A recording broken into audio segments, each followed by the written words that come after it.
Hey there, Grumpy Old Fart here. Be sure to check me out over on Rumble. There you'll find all of my stuff from YouTube, plus my political and social commentary and weekly current events, which YouTube frowns on. Links to my Rumble channel as well as my other YouTube channels and links to let you order my books are in the description of this video.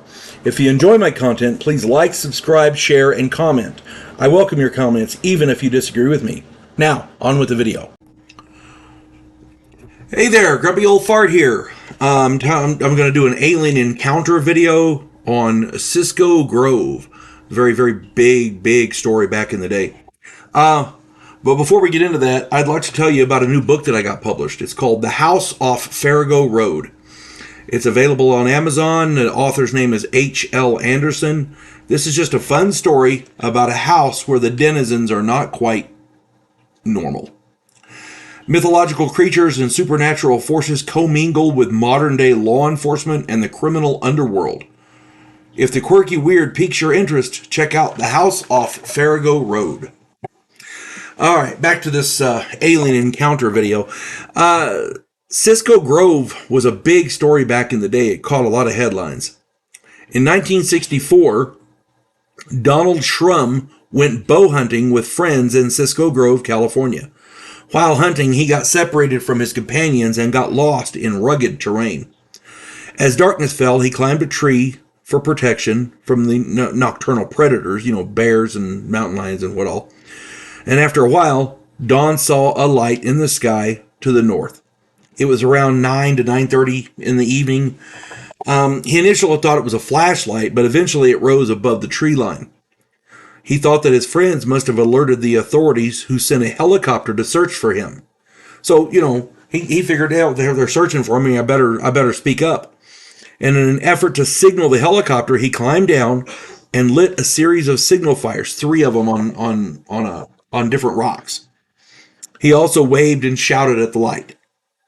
Finally, the light began moving toward him, but something wasn't right. It was moving way too fast and made no sound.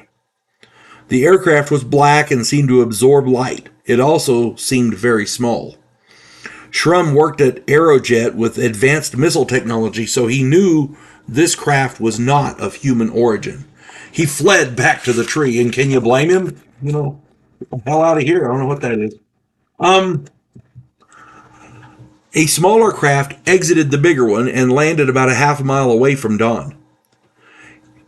He soon heard things moving toward him through the bushes. Can't read my own writing. The beings which emerged from the brush appeared short and stocky and dressed in silver or white uniform or suit. The beings had a black void for a face, but had large dark eyes resembling welder's goggles. Then a third visitor arrived. It was larger with bright red eyes. Shrum thought it was a robot.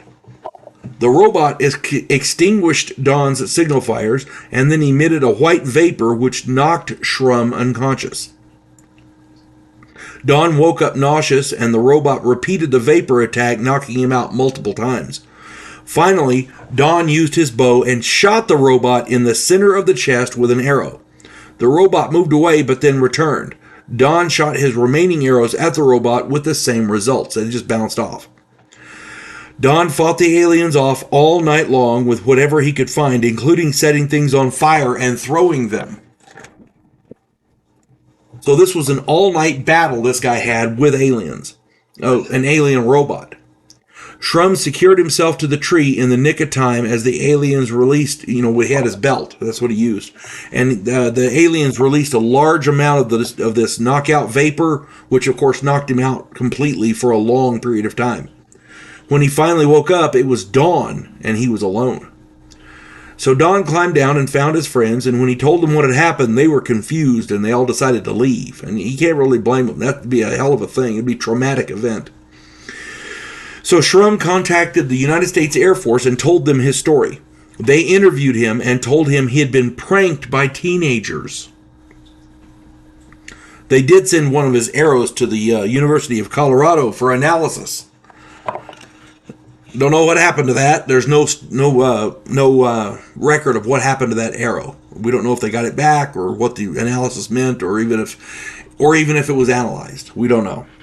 But 2 or 3 weeks later, Don and some friends, including his brother, visited the site of the incident and found that it had been searched. All evidence of the encounter was gone. They found cigarette butts and tire tracks leading to the site. The ground had been thoroughly raked. Somebody had went through there and raked up all the evidence. So, regardless of whatever else happened, we know there was a cover-up. It seems that the standard United States Air Force protocol for the UFO reports at that time was that anything they couldn't explain away was basically they collect all the evidence and cover it up. Does that sound familiar? Because I think that pretty much happened at Roswell as well. Today, our government is openly discussing UFOs and UAPs. It's amazing what a difference 6 decades makes. And I still don't think they're telling us everything. But at least now they're openly discussing it, you know? So yeah, if you know any more, or if you've heard a different version of the story, please put it in the comments. I'm sure we'd love to read them. The story from 1964, Donald Shrum in Cisco Grove. I got wind of this story and I couldn't believe it. It was crazy.